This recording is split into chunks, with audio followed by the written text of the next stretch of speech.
така, всичко това остана. Тук може да се отбере още някоя хубава гръбка, като например и тази. И ей тук тия нещо ме теглят. Тази няма да вземе. Ебати. Фазана. Огромен. Надали се вижда от тук. Чакай, къде си бе? Не мога да го видя от тук. Както и да е. Та общо взето беря само най-хубавото, най-бялото, най-добре изглеждащото. И въпреки това, ето тук има, вижте какви хубави. Ето вижте. И въпреки това много остана.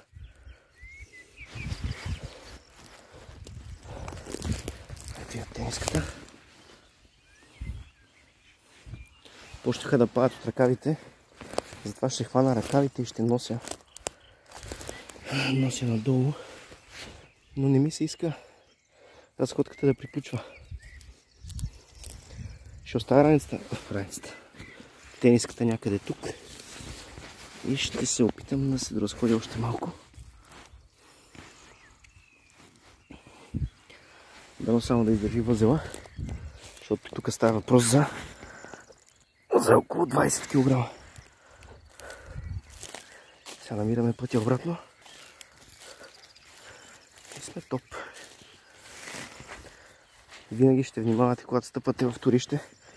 Не ми се е случвало да потъна, защото то има свойството да разяжда почвата под себе си. И така че изведнъж поляната е била 1 метър. След 3 години на турището се е образувала яма 5 метра. И просто потъвате. Да го имате предвид. Мен ми се е случило да потъна, защото историята е следната. С баща ми работим на едно място. Търсим едни крави, които са избягали. Това става въпрос за около 12:30 вечерта. И разбира се, ние тръгваме да ги търсим. Аз влизам в някакви капинаци, буетаци, някакви хръсталаци, подобно на някакви такива шипки, букуци. Не мога минеш изобщо. Напомням, че е пълна тъмница. И изведнъж най-накрая попадна в някаква поляна. Викам си, най-накрая да излезна някъде на чистото.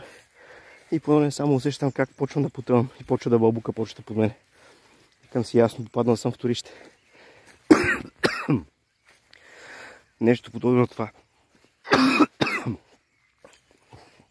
Поднах до около кръста и като се включих втора, излезнах само с цапане. Но иначе можеше да завърши никак не добре случая. Въпреки това всичко е точно. Сега ще отиваме да потърсим фазана. Дали ще спра видеото или пък да не спирам, защото може всеки момент да излезе. Да видим.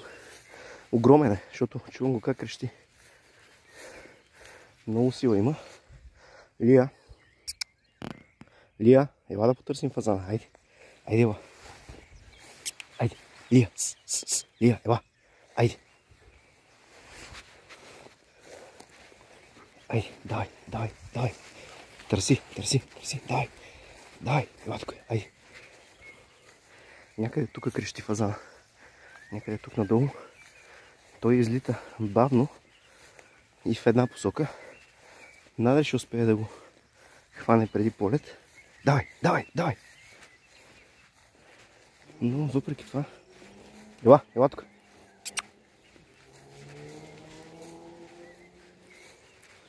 Или се прави, че подуши нещо, или наистина подуши нещо. Защото това някъде в гъсталака.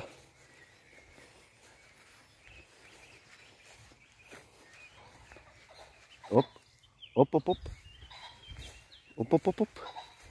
Дръж! Дръж, Лия, дръж! Дръж! Чухте ли какво става? Дръж! Айде!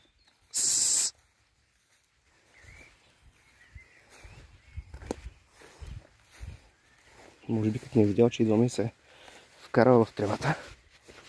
Но въпреки това, тя май го намери. Дръж! Айде!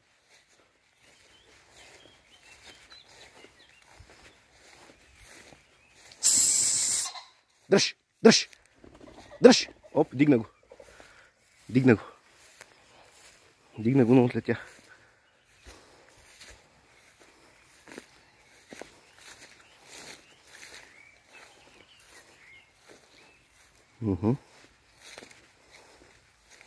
Лия?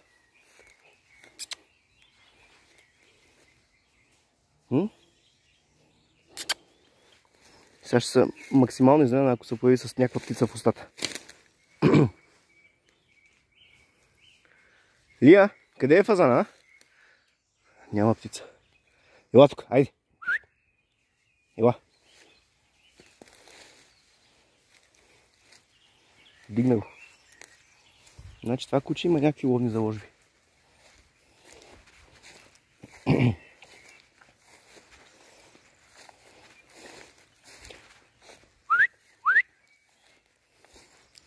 Този фазан обаче, който търсихме, беше и там някъде надолу.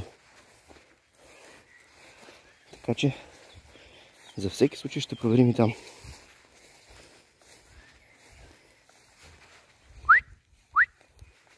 Възможно е обаче в момента да дебне и да го чака. Затова не се появява, като я викам. Тя си знае какво прави. Що ме извиках на тук и тя веднага хвана в гората, значи тя знае какво прави. Знае къде отива. Може би трябва да си доверяваме повече на кучетата, защото тяхната природа е нещо, което те просто получават, а ние се учим да бъдем ловци. Тук е момента да кажа, че сега карам курса за ловец и съм много, много заинтересован. Много ме влече, както се казва.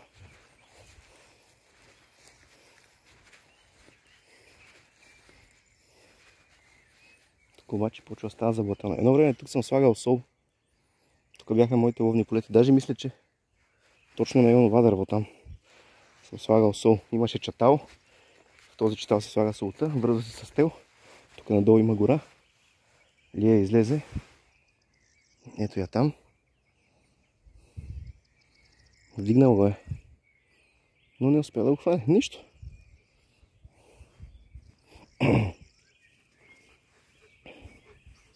Браво, моето момиче.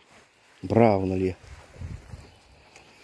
Така, тук вече почва да става доста по-мочурливо.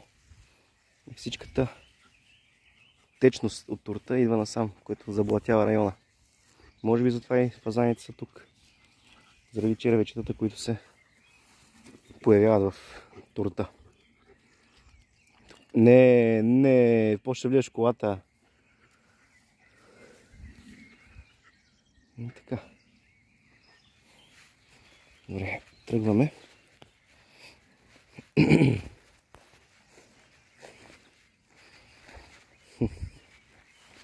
Ако бях взел пушката, нищо това нямаше да се случи.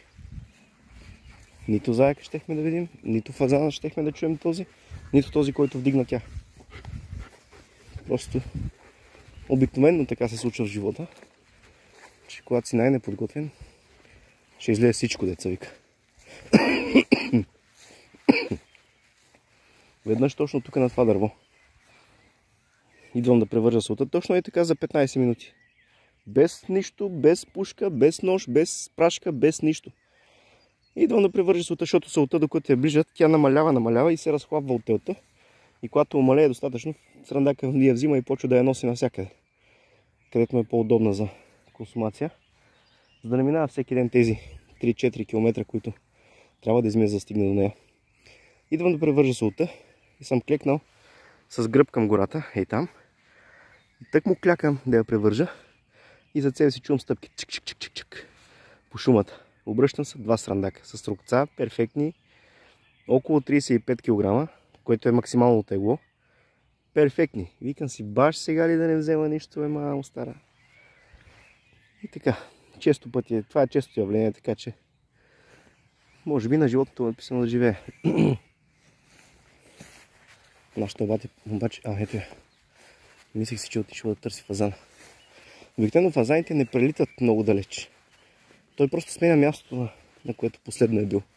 И се скрива някъде в хръсталака или на дърво или някъде, където да не бъде забелязан. Но иначе местообитанието му е тук.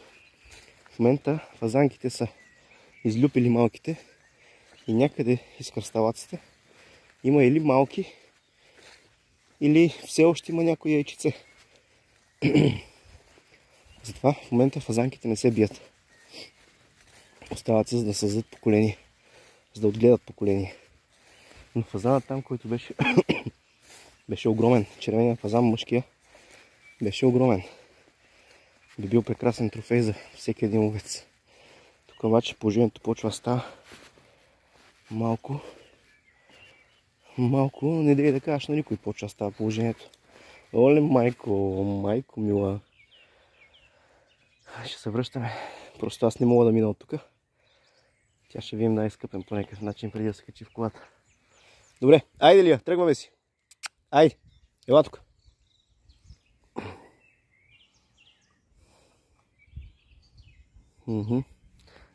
Надушва нещо.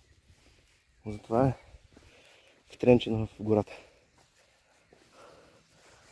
Тук, например, може да видите стъпки от сърна. Все още е твърде рано да са пускани. Ето ги. Да са пускани животните да пасат. Това е стъпка от сърна.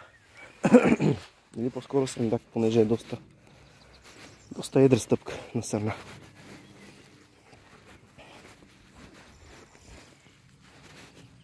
Така.